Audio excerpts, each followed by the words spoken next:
120 mètres.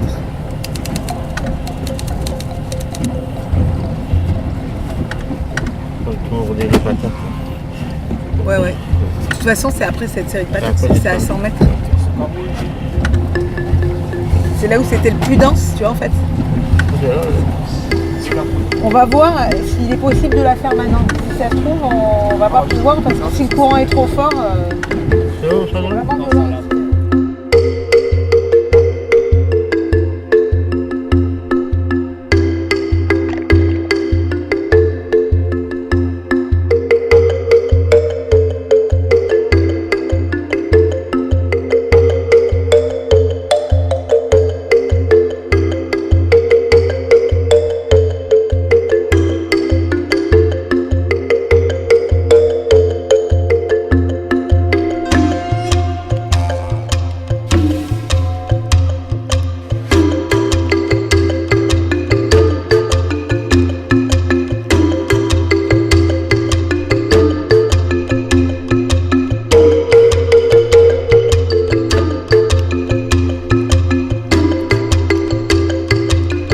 Le projet de suivi participatif du récif, c'était une volonté de la province d'intégrer autant que faire se peut la population d'Ouvéa à la préservation de l'environnement. Au travers de ce type d'action, l'idée c'était de les sensibiliser en faisant d'eux des acteurs. Comme on le dit souvent, en faire nos yeux sous l'eau. C'est un des projets qui avait été cité à de nombreuses reprises dans les premières phases de consultation sur le site et que beaucoup de gens en fait évoquaient l'importance d'arriver à avoir des gens d'ici qui connaissent leur récif, qui le vivent finalement, d'avoir l'importance finalement d'avoir des gens d'ici qui soient capables de plonger, qui soient capables d'aller dans l'eau régulièrement et qui soient capables finalement de donner un avis et de comprendre comment fonctionne le récif. Donc c'est quelque chose qui va très bien avec la philosophie d'Ouvéa, qui est celle de cette gestion communautaire, où effectivement on essaie d'impliquer au maximum le plus de monde. La gestion participative n'est que la continuité de ce que nous avons l'habitude de faire culturellement. Le système, on va dire, de décision dans la société kanak, c'est le consensus, donc on a besoin de discuter. Et la position de la province des îles sur la gestion participative, c'est que nos coutumiers et les habitants d'Ouvéa soient les premiers acteurs de la gestion du site inscrit au patrimoine mondial.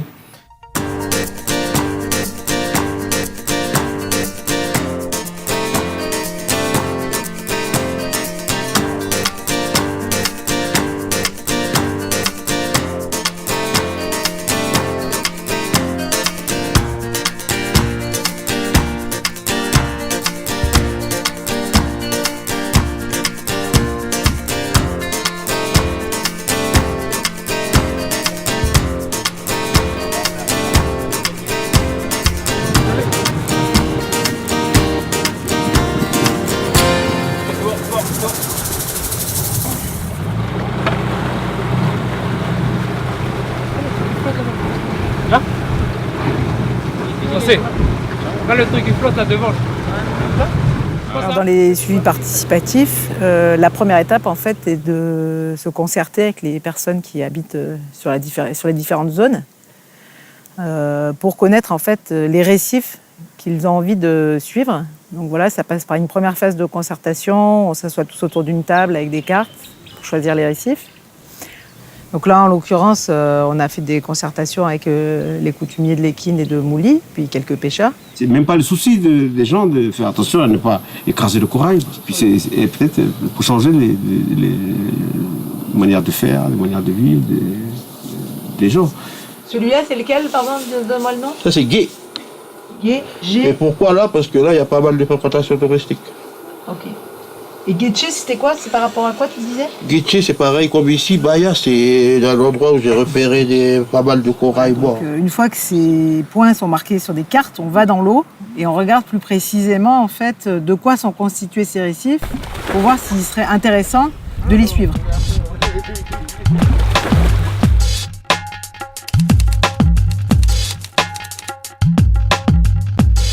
Ce qui nous intéresse, c'est surtout de voir en fait l'évolution de ce récif sur le long terme. Donc partir d'un récif bien vivant pour voir s'il va se maintenir, se dégrader, voire s'améliorer au cours du temps. Pas terrible. Toi, tu l'as connu bien vivant, ce récif, Cédric? Oui. Le réseau d'observation des récifs de Calédonie comprend actuellement 66 stations de suivi, donc incluant celle qu'on a installée sur Yaï. Donc là, en faisant ça, là, du coup, tu prends le temps de bien regarder. Tout petit, depuis mon père, m'a appris à aimer la mer. Et voilà, maintenant que je sais que je vais travailler justement, que je vais faire ce genre de choses pour préserver ces ressources-là, ce que j'ai appris déjà aujourd'hui à placer des stations et tout ça, je sais que je vais faire quelque chose. Et puis voilà, j'ai même appris, voilà, rien en mettant les stations, Sandrine me montrait une espèce qui mangeait les coraux, pas la cantastère. La cantastère, j'en avais déjà entendu parler, mais le drupella, jamais. Donc ici, je pense même ici, il y a des chasseurs qui ne connaissent pas le drupella, alors que c'est un tout petit escargot, un tout petit mollusque, mais qui fait aussi beaucoup de dégâts.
Dans le cadre de la gestion participative sur Ouvert, on a créé le GDPL Boméné-Tapou, qui est, on va dire, la représentation coutumière de l'ensemble de l'île. Assister à cette réunion. Merci beaucoup de votre présence.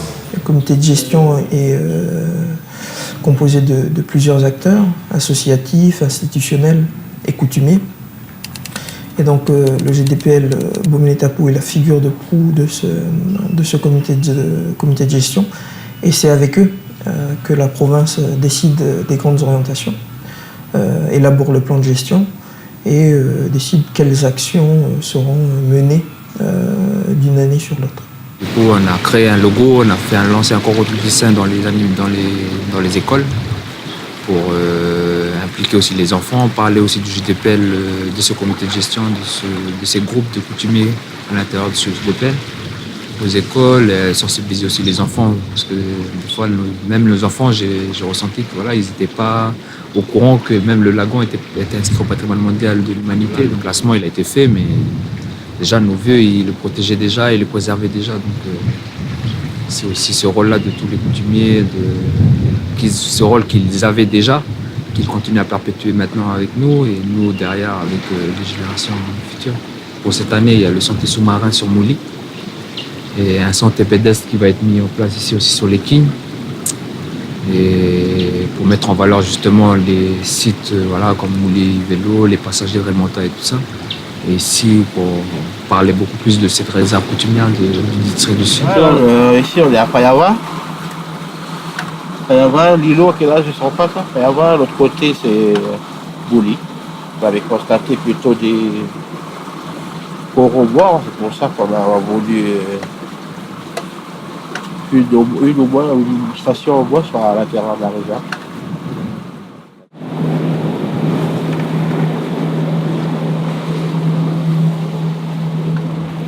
Comme les coraux, c'est l'habitat du poisson. Si demain l'habitat il n'est plus là, il y a du poisson. Pour moi, déjà, moi personnellement, oui, c'est important. Mais c'est important aussi de faire découvrir à d'autres personnes. Plus on est nombreux, mieux c'est. Tout seul, on va vite, mais on va pas loin. Plutôt avec un groupe bien soudé, puis ça permet aussi de sensibiliser, de faire passer le message. Puis à la suite, mieux préserver.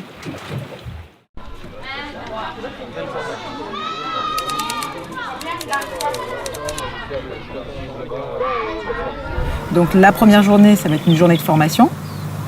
La formation se fait à la fois au niveau théorique, donc on est dans une salle, on a différents outils et supports de formation qui vont être beaucoup sur la base des vidéos, de photos. En fait, on commence à être sous l'eau en fait, avec nos participants, mais au travers de ces vidéos, ce qui nous permet aussi de pouvoir discuter, échanger beaucoup plus facilement. On prend le... Tu prends ce qu'il y a en dessous. Et donc là, moi je vois que je suis sur du RD. débris.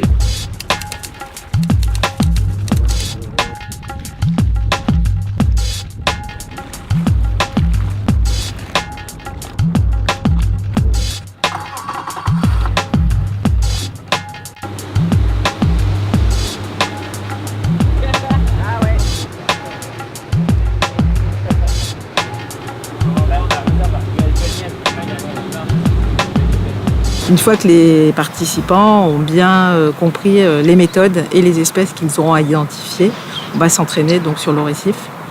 Cette année, on a choisi le récif de Moulier-Vélo pour la formation, parce que c'est un récif qui est facilement accessible. C'est aussi un récif qui est bien protégé de la houle.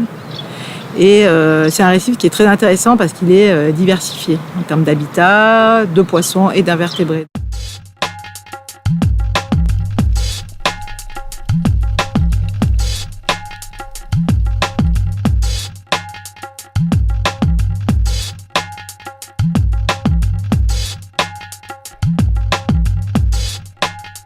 Actuellement, on parle beaucoup et on voit souvent à la télé le réchauffement climatique et le dégât qu'il y a sur les récifs. Et je voulais, d'une part, à part regarder à la télé, comprendre pourquoi le récif commence à disparaître dans certains coins sur la Grande Terre, enfin dans le monde.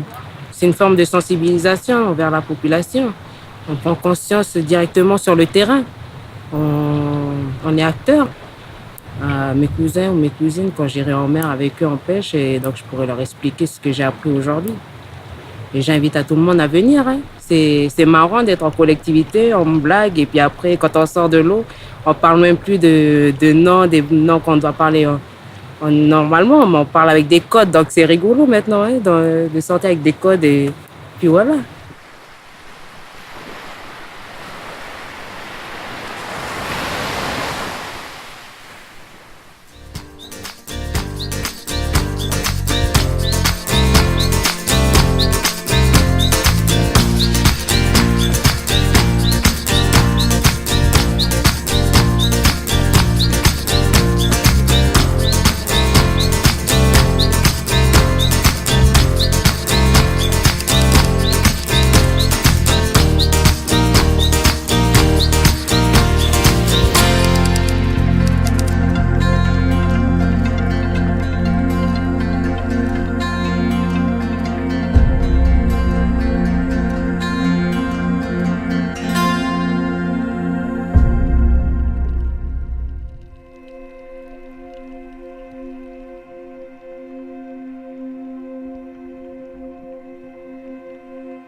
on voit autrement le récif, hein, on va faire plus attention à ce qu'on va faire.